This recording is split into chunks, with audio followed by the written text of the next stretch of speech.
I'm showing you Kim again because she's a beautiful example of someone whose serotonin production was at a tremendously low ebb. Anything that isn't blue is a problem in these brain scans.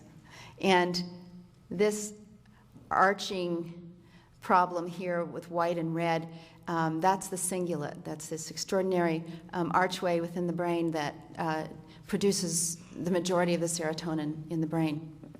So Kim came to us in really profound misery, emotional misery. I would have to say she's one of the most unhappy people that ever walked into my office, and her misery was not flat, it was agitated.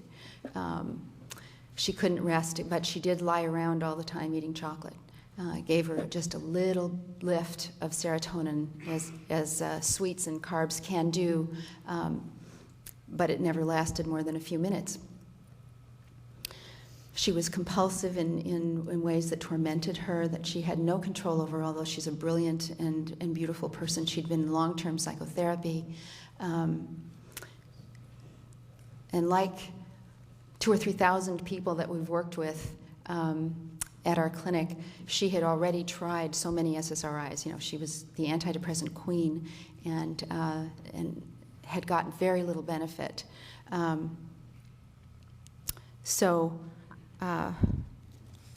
We treated her to the one nutrient, the only nutrient in the universe that the brain can use to make more serotonin. And that nutrient is a protein. So you can't, not only can't you get it from donuts and coffee, but you can't get it from chard. And you can't get it from brown rice. You've got to have some concentrated protein. This is a very hard protein to get enough of. And the brain is desperate for this substance because not only are levels kind of low because it's hard to get in food, but any significant stress depletes our levels of serotonin.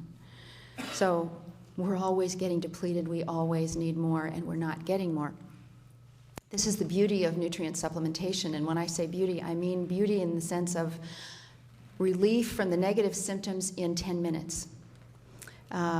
In the case of Kim, I don't know how long it took because we gave her the supplements. In her case, she used tryptophan, which is the name of this protein.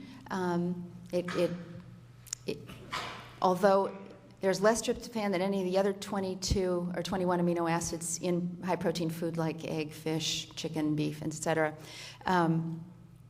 it is the source. And the supplements were cut off just before Prozac really hit the news. And I won't go into my conjecture about why that happened, but fortunately, tryptophan is back.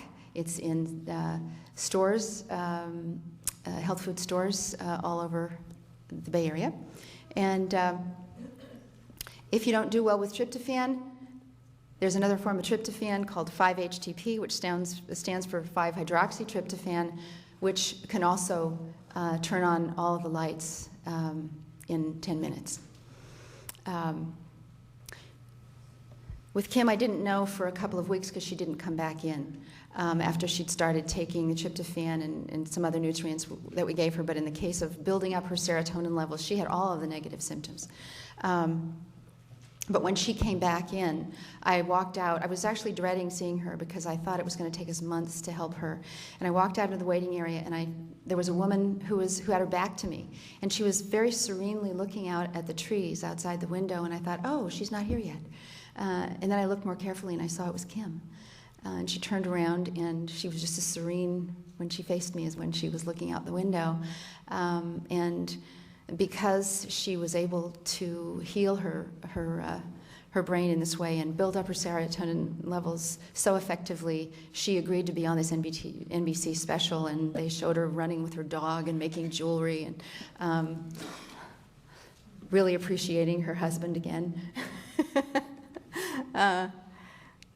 So there she is. Do you remember that she had this awful cingulate? As a matter of fact, the Amen Clinic's founder, Daniel Amen, called it the cingulate from hell when he saw her scan. and it's all gone.